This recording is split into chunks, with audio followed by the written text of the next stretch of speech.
देखिए बीजेपी की पूरी तैयारी है। बीजेपी बहुत बड़ी पार्टी है, बड़ा संगठन है। हर जगह उनके अपने वर्कर्स बैठे हैं।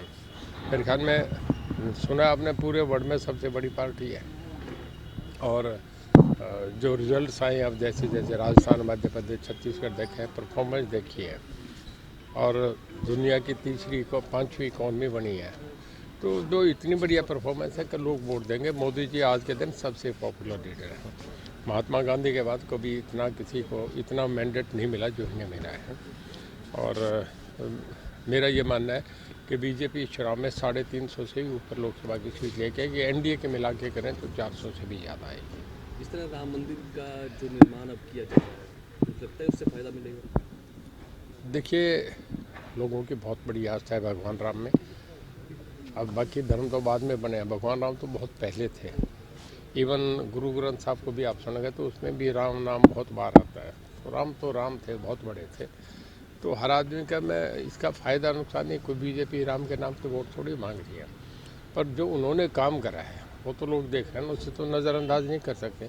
जब बाबरी मस्जिद बन गई उसे हटाना, फिर उसके बाद इसको आना, सुप्रीम कोर्ट तक केस लड़ना, बहुत लंबी लड़ाई लड़ने के बाद भगवान राम सबसे बड़े थे। उनका आज मंदिर, उनकी प्राण प्रतिष्ठा हुई है। इसके लिए वाकई मोदी जी बहुत बधाई के पात्र हैं। सर, आज तो लाल कृष्ण आडवाणी जी को भारत रत्न की घोषणा करी है पीएम मोदी ने। देखिए, इस देश के जो आज पार्लियामेंट जितने जिंदा हैं उनमें सबसे ज़्यादा अगर जिसकी कोई लंबी लीगेसी है, सबसे लंबी उम्र किसी की है तो आडवाणी जी थे। वो दोनों सदन में रहे हैं, लोकसभा में भी, राज्यसभा में भी। मुझे भी राज्यसभा में साथ में रहने का मौका मिला। देखिए, उतनी बार किसी का लंबा एक्सपीरियंस नहीं है। और वाजपेयी जी के बहुत करीबी साथी थे। मुझे ये एक बार याद है कि वाजपेयी जी ने इन्हें प्रधानमंत्री बनाने का करा था। इन्होंने अपना पद त्याग के वाजपेयी जी को प्रधानमंत्री बनाया। और जो उनके जीवन की सबसे बड़ी घटना है वो ये है कि राम मंदिर के लिए जो लंबा एक आंदोलन चला था, जो यात्रा चली थी, उसको सारी को लीड इन्होंने करा था। मोदी जी को बहुत बड़ा क्रेडिट है। मोदी जी के बाद अगर किसी को जाता है तो आडवाणी जी को जाता है। उन्होंने बहुत बड़ा इसके लिए काम करा है। उनका योगदान को भुलाया नहीं सकते जो राम मंदिर के लिए उन्होंने करा है। मुलायम सिंह की, लालू की गोलियाँ चली, गिरफ्तारियाँ हुई, बहुत लंबी यात्रा करी थी।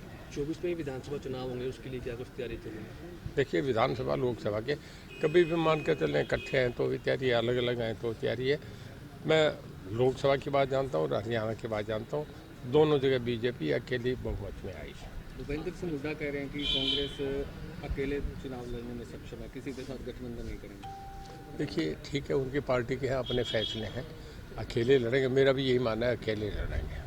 सर, बात की जाए तो आप विधायक हैं, इससे पहले राज्यसभा सांसद भी रह चुके हैं, तो अब आपका क्या मूड है? विधायक की चुनाव लड़ेंगे या लोकसभा? देखिए, जो पार्टी मुझे हुक्म करेंगे, कहेंगे कि लोकसभा लड़ो, लोकसभा लड़ूंगा। मुझे कहेंगे विधानसभा लड़ेंगे तो विधानसभा लड़ूंगा।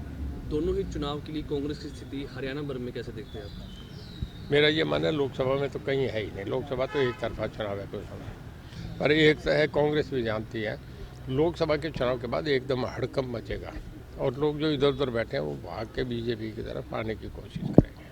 फाइट मानते हैं बीजेपी कांग्रेस की आपस में? फाइट कांग्रेस से रहेगी, ये सच्चाई बात है, वो सच्चाई कहूँगा। फाइट नहीं, मतलब अगर सेकंड पार्टी हमारे साथ कोई रहेगी तो कांग्रेस ही रहेगी।